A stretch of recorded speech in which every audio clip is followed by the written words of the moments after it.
நல்லது பண்றதுக்கு அரசியலுக்கு வாங்கடா, கொள்ளை அடிக்கிறது கொலை பண்றதுக்கு மாடா அரசியலுக்கு. Start rolling. இன்னைக்கு நல்ல ஒரு சுவையான ஒரு டாப்பிக்கை பற்றி பேசலான் இருக்கேன். திமுக குடும்பத்தில் நடக்கிற ஒரு பஞ்சாயத்து சுவையான பஞ்சாயத்து. அதை நீங்கள் மக்களாகிய நீங்கள் தெரிந்து கொள்ள வேண்டும். 2G வழக்கில் கைதாகி 6 மாதங்கள் டெல்லி திகார் சிறையில் இருந்தவர் தான் திருமதி கனிமொழி. கனிமொழி தான் அந்த 2G ஊழலை செய்தாரா? கனிமொழி தான் 2G ஊழலில் பணம் பெற்றாரா என்றால், ஆராசா அவர்கள் முதலில் வருபவருக்கே முன்னுரிமைன்னு ஒரு வினோதமான ஒரு ஸ்கீமை போட்டு நினச்சி பார்க்க முடியாத ஒரு அமௌண்ட்டை அடிக்கிறாருங்க. யாரா அந்த எக்ஸ்ன்னு பார்த்தா, அந்த எக்ஸு தான் ஸ்பெக்ட்ரத்தை ஆராசா மூலமாக வாங்கியவர். கனிமொழி மட்டுமல்ல, மொத்தம் 3 பங்குதாரர்கள் அதில். இந்த கட்சியின் அடுத்த தலைவராக போகிற அடுத்த வாரிசு திரு உதயநிதி அவர்கள் மாலை 5 மணிக்கு மேல்தான் வெளி உலகத்துக்கே வருவார் என்றது ஊருக்கே தெரியும். பேரில் தான் உதயம். சூரியன் மறைஞ்ச பிறகு தான் அவர் வெளில வருவார். அடுத்து கட்சி தலைவராகவும் ஆக்க போகிறீங்க. இப்போ கனிமொழியோட எதிர்காலம், ஒன்றுக்கும் உதவாத நமது மகன் உதயநிதி எழுந்திருக்கவே மாட்டார், அவரது எதிர்காலம் பாதிக்கப்படும்ன்ற ஒரே மு.க. ஸ்டாலின் அவர்கள் மிகச்சிறந்த குடும்பத் தலைவர். அப்போ குடும்பத் தலைவர் என்ன பண்ணணும்? குடும்பத்தை பார்க்கணும் இல்லையா? நாட்டை பார்க்கணுன்னு வரக்கூடாது. ஆரம்பிக்கலாமா? இன்றைக்கி நல்ல ஒரு சுவையான ஒரு டாப்பிக்கை பற்றி பேசலான் இருக்கேன். திமுக கூட்டணி கட்சிகளோடு நடந்த அந்த தொகுதி பங்கீடு பஞ்சாயத்து எல்லாத்தையும் ரொம்ப டீட்டெயிலாக படிச்சிருப்பீங்க, பார்த்துருப்பீங்க. திமுக குடும்பத்தில் நடக்கிற ஒரு பஞ்சாயத்து சுவையான பஞ்சாயத்து. அதை நீங்கள் மக்களாகிய நீங்கள் தெரிந்து கொள்ள வேண்டும். திருமதி கனிமொழி அவர்கள் தூத்துக்குடி தொகுதியின் மக்களவை உறுப்பினராக தொடர்ந்து 2வது முறையாக செயல்பட்டு கொண்டிருக்கிறார். அதற்கு முன்பு மாநிலங்களவை உறுப்பினராக இருந்தார். திருமதி கனிமொழி அவர்களுடைய வரலாறு பின்புலம் என்னவென்பதை கூகுளில் பார்த்தீங்கனாலே தெரியும். 2G வழக்கில் கைதாகி 6 மாதங்கள் டெல்லி திகார் சிறையில் இருந்தவர் தான் திருமதி கனிமொழி. ஸோ கனிமொழி தான் அந்த 2G ஊழலை செய்தாரா? கனிமொழி தான் 2G ஊழலில் பணம் பெற்றாரா என்றால், கனிமொழிக்கும் 2G ஊழலுக்கும் சம்மந்தமே இல்லை. என்ன இவன் கனிமொழிக்கிட்ட பெரிய அமௌண்ட்டை வாங்கிட்டு அநியாயத்துக்கு உருட்டுறானோ என்று உங்களுக்கு தோன்றும். சொல்கிறேன், கொஞ்சம் விரிவாக இந்த விஷயத்தை சொல்லிடுறேன், கேளுங்க. பழைய கதையாக இருந்தாலும் நல்லாயிருக்கும் இந்த கதை. 2014 பாரதிய ஜனதா கட்சி காங்கிரஸ் கூட்டணியை வீழ்த்தி மத்தியில் ஆட்சியை பிடித்த பிறகு தொடர்ந்து 3 தேர்தல்களாக அசைக்க முடியாமல் அது அமர்ந்திருப்பதற்கு ஒரு மிக முக்கியமான காரணமாக அமைந்ததில் ஒன்று 2G ஊழல். கொஞ்சம் பழைய ஆளுங்களுக்கு தெரியும், இந்த ஜென்சி கிட்ஸுக்கெல்லாம் இந்த 2G ஊழல்னால் என்னன்னே தெரியாது. 1,76,000 கோடி ரூபாய் ஊழல் நடந்து விட்டது அப்படின்ட்டு தான் செய்தியே முதல்ல பிரேக் ஆகுது ஒரு CAG ஆடிட் அறிக்கையின் அடிப்படையில். அதாவது என்னென்னா, தகுதி இல்லாத, இன்றைக்கி 5G வந்துருச்சு, அப்போ தான் அந்த செல்ஃபோன் வருகை பரவலாகக்கூடிய ஒரு காலம். அதுக்கு முன்னாடி இந்த ஃபோனில் டயல் பண்ணுறது தான் அந்த செல்ஃபோன் என்பது அப்படியே பரவலாகுது. ஸோ அந்த செல்ஃபோனுக்கான அலைக்கற்றை ஸ்பெக்ட்ரம் அதை அரசுக்கு சொந்தம். இயற்கையில் அல்லவா, இயற்கை சொத்து அல்லவா அது அரசுக்கு சொந்தம். ஸோ அரசு அதை ஏலம் போட்டு எந்த நிறுவனம் அதிகமாக கொடுக்குறதோ அந்த நிறுவனத்துக்கு இந்த மாநிலத்தோட ஸ்பெக்ட்ரம் உனக்கு, இந்த நகரத்தோட ஸ்பெக்ட்ரம் உனக்கு என்று ஒதுக்கீடுகளை செய்யும். இது உலகம் முழுக்க இருக்கக்கூடிய வழக்கம். ஸோ ஐக்கிய முற்போக்கு கூட்டணியில் திரு மன்மோகன் சிங் அவர்கள் பிரதமராக இருந்தபோது திமுக அந்த கூட்டணி அரசியல் அங்கம் வகித்ததுன்றதெல்லாம் முன்னாடி நான் குறிப்பிட்டிருக்கேன். அதில் திரு ஆராசா அவர்கள் தான் தொலைத்தொடர்புத்துறை அமைச்சர். அன்னைக்கு அந்த ஸ்பெக்ட்ரம் இன்னொன்று செல்ஃபோன் பரவ தொடங்கியதும் இது எதை நோக்கி போகுது, அதாவது செல்ஃபோன் இல்லாமல் வாழவே முடியாதுன்றதை நோக்கி இது போக போகுதுன்றத பெரிய பெரிய நிறுவனங்கள் எல்லாம் கண்டுபிடித்து எப்படியாவது இந்த ஸ்பெக்ட்ரம் ஒதுக்கீட்டை வாங்கிவிட வேண்டும் என்பதற்காக போட்டி போடுகிறார்கள். இதுபோல் பல நிறுவனங்கள் போட்டி போடுகிறது எனும்போது என்ன பண்ணணும்னா, இந்த பாருப்பா மெட்ராஸ் சிட்டிக்கான ஸ்பெக்ட்ரம் 1000 ரூபாய் அப்படின்ட்டு ஒரு ஏலம், திறந்தவெளி ஏலம் நீங்கள் விட்டிங்கன்னா ஒரு நிறுவனம் 8000 ரூபாய் அப்படின்ட்டு எடுத்த எடுப்பில் கேட்கும். இன்னொரு நிறுவனம் 80,000 ரூபான்னு கேட்கும் இல்லையா? 80,000 ரூபான்னு கேட்குற நிறுவனத்துக்கு கொடுத்தா அரசுக்கு மிகப்பெரிய வருமானம் கிடைக்கும் இல்லையா? இது போல் செய்யாமல் ஆராசா அவர்கள் முதலில் வருபவருக்கே முன்னுரிமைன்னு ஒரு வினோதமான ஒரு ஸ்கீமை போட்டு நினச்சி பார்க்க முடியாத ஒரு அமௌண்ட்டை அடிக்கிறாருங்க. சரியா? அவ்வளோ அமௌண்ட்டை வந்து ஒரு ஒடுக்கப்பட்ட சமூகத்தை சேர்ந்தவரான அண்ணன் ஆராசா அவர்களை மொத்தமாக அடிச்சுட்டு போகிறதுக்கு இந்த குடும்பம் விட்டுருமா? இன்னொன்று, இந்த குடும்பம் தானே ஆராசாவை அமைச்சராகிறது. அப்போ அதில் பெரிய அமௌண்ட்டை கொண்டு வந்து எங்கே கொடுத்துருப்பாரு? அமௌண்ட்டை கொண்டு வந்து கருணாநிதிக்கிட்டையும் ஸ்டாலின்கிட்டையும் தான் கொடுக்குறாரு. கருணாநிதிக்கு நேரடியாக இதில் எவ்வளோ பணம் வந்துச்சுன்றது கூட கடைசி வரைக்கும் தெரியாது. ஸோ ஸ்டாலின்கிட்ட தான் பெரும் தொகையை கொடுக்குறார். கிட்டத்தட்ட ஒரு 3000 கோடி என்னமோ சொல்கிறாங்க. அப்போது இந்த மாறன் சகோதரர்கள் இருக்கிறார்கள் அல்லவா, அவர்களுக்கும் கருணாநிதி குடும்பத்துக்கும் ஒரு சண்டை வந்து அந்த தினகரன் பத்திரிகை எரிப்புலாம் நடந்து ஒரு பெரிய சண்டை வந்து குடும்பம் ரெண்டாக பிரியுது. பிரிஞ்ச உடனே சன் டிவியின் மேல் நமக்கு சப்போர்ட் பண்ணாது அப்படின்னு தெரிஞ்ச உடனே கலைஞர் என்ன பண்ணுறாருன்னா, அவங்க சங்காத்தமே வேணாம், நம்மளே ஒரு டிவி ஆரம்பிப்போம் அப்படி என்று தொடங்கப்பட்டது தான் கலைஞர் டிவி. அந்த ஒரு நிறுவனம் தொடங்குறோன்னா முதலீடு வேணும் இல்லையா? இந்த கலைஞர் டிவிக்கு 200 கோடி ரூபாய் முதலீடாக வருகிறது. அந்த 200 கோடி ரூபாய் முதலீட்டை யார் கொடுத்தது என்று இந்த வழக்கை விசாரணை செய்த சிபிஐ பின்னாடி போய் பார்த்தா, ரொம்ப டீட்டெயிலாக எல்லா நிறுவனங்களோட பேரையும் நான் சொல்லி உங்களுக்கு போர் அடிக்க விரும்பலை. கலைஞர் டிவிக்கு ஏ பணம் கொடுத்துருக்காரு. ஏக்கு பணம் எங்கேருந்து வருதுன்னு பார்த்தா பி கொடுத்துருக்காரு. பிக்கு பணம் எங்கேருந்து வந்திருக்குன்னு பார்த்தா சி கொடுத்துருக்காரு. சிக்கு பணம் எங்கேருந்து வந்திருக்குன்னு பார்த்தா இ கொடுத்துருக்காரு, எஃப் கொடுத்துருக்காரு, எக்ஸ் கொடுத்துருக்காரு. யாரா அந்த எக்ஸுன்னு பார்த்தா அந்த எக்ஸு தான் ஸ்பெக்ட்ரத்தை ஆராசா மூலமாக வாங்கியவர். சரி, இப்போ இந்த 2G ஊழலில் சுருக்கமாக சொல்லிட்டேன் இல்லையா? இதில் கனிமொழி எங்கேருந்து வராங்க? கலைஞர் டிவிக்கு அந்த 200 கோடி வந்துச்சு இல்லை, அதில் கனிமொழி பங்குதாரர்.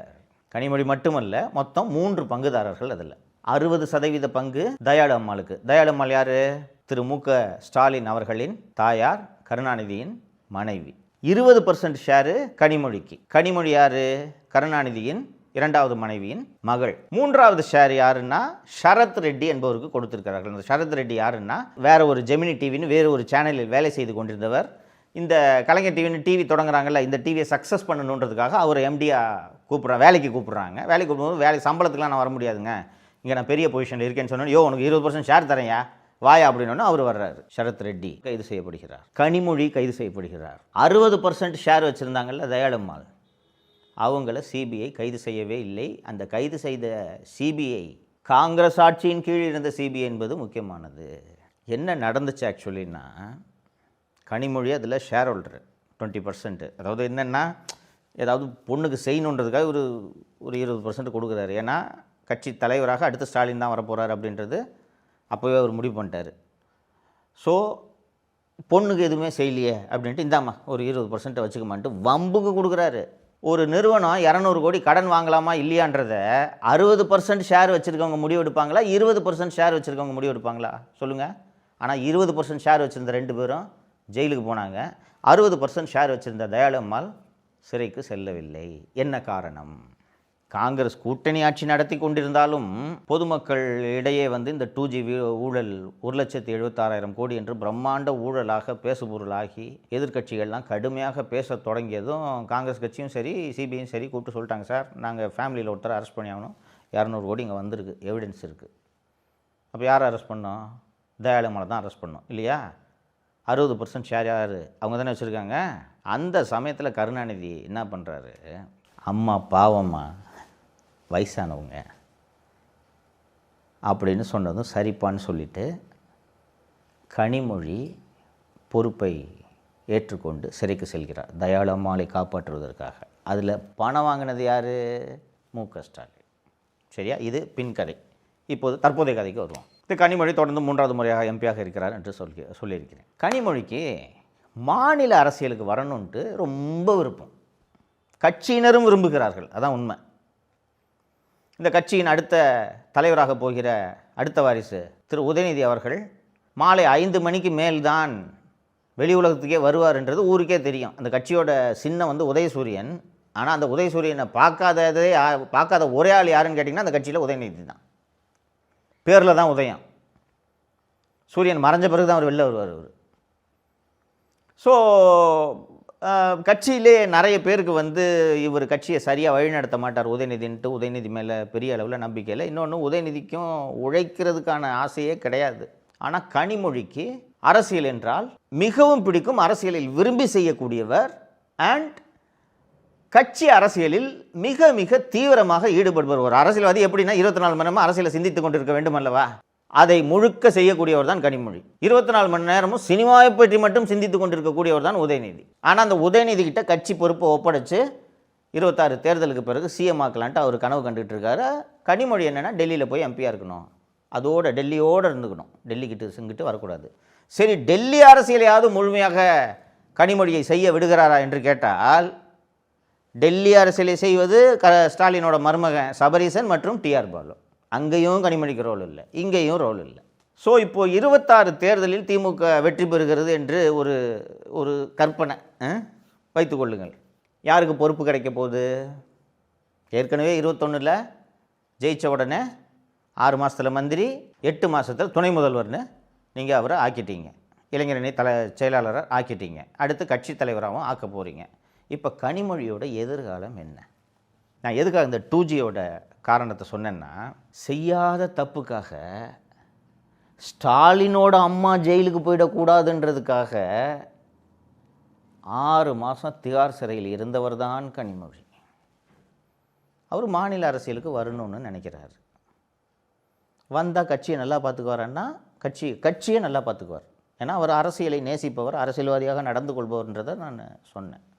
அவர் இந்த 26 தேர்தலில் திருச்செந்தூர் அல்லது தூத்துக்குடி தொகுதியில் போட்டியிட வேண்டும் என்று தனது விருப்பத்தை நேரடியாக முதல்வராக இருக்கக்கூடிய தனது அண்ணன் திரு மு க ஸ்டாலினிடம் நேரடியாகவே தெரிவித்து விடுகிறார். அண்ணன் இந்த ஸ்டேட்டில் போட்டியிட்டு கனிமொழி திருச்செந்தூரில் எம்எல்ஏ ஆகிவிடுகிறார் என்று வைத்துக்கொள்வோம். இதனால் முதல்வர் திரு மு க ஸ்டாலினுக்கு ஏதாவது பாதிப்பு வரும்?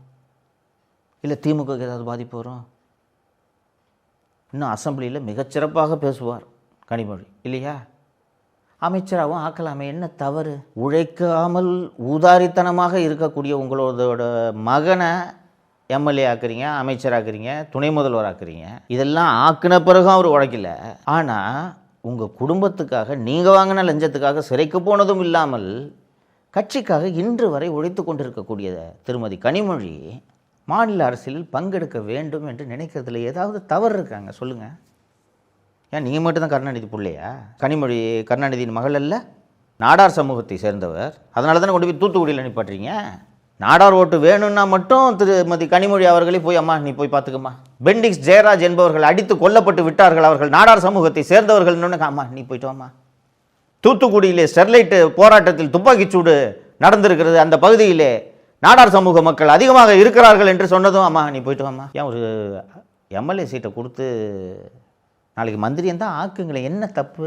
சினிமாவை பற்றியே சிந்தித்து கொண்டிருக்கக்கூடிய உங்கள் மகன் கட்சிக்கு தலைவராகணும், உங்கள் குடும்பத்துக்காக ஜெயிலுக்கு போயிட்டு கட்சிக்காக உழைக்கக்கூடிய உங்களது தங்கை எம்எல்ஏ ஆகக்கூடாது. ஏன் எம்எல்ஏ ஆகக்கூடாது? ஒருவேளை எம்எல்ஏ ஆனால் அவரை அமைச்சராக்க வேண்டும். அமைச்சராக்கினால் அவர் ஒழுங்காக வேலை பார்ப்பார், மக்கள் நலப்பணிகளில் ஈடுபடுவார், கட்சியினரிடம் அன்பாக நடந்து கொள்வார், கட்சி அவர் பின்னால் சென்றுவிடும். ஒன்றுக்கும் உதவாத நமது மகன் உதயநிதி எழுந்திருக்கவே மாட்டார், அவரது எதிர்காலம் பாதிக்கப்படும்ன்ற ஒரே காரணத்துக்காக தானே கனிமொழி எம்எல்ஏ சீட்டில் போட்டியிடக்கூடாதுன்ட்டு இன்றைக்கி நீங்கள் தடுக்கிறீங்க.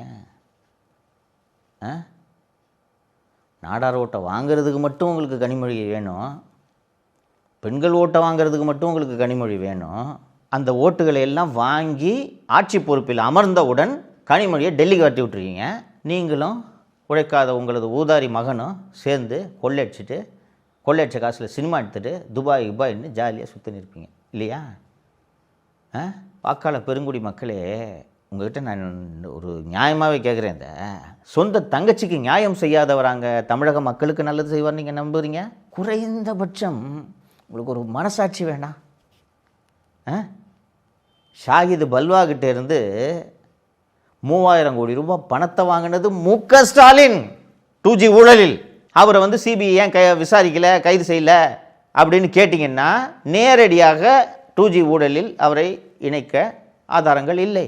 ஆனால் நீங்கள்லாம் ஜெயிலுக்கு போகக்கூடாதுன்றதுக்காக 6 மாதம் போய் சம்மரில் 6 மாதம் போய் திகார் சிறையில் இருந்து செய்யாத குற்றத்திற்காக சிறை தண்டனையை அனுபவித்து வந்திருக்கிறாரே உங்களது தங்கை, அவருக்கு சீட்டு கொடுக்கக்கூடாது அப்படின்ட்டு இவ்வளவு பிடிவாதமாக இருக்கக்கூடிய அற்ப மனது படைத்த இந்த மனிதர் இந்த தமிழக மக்களுக்கு நன்மை செய்வார் என்று நீங்கள் நம்புகிறீர்களா?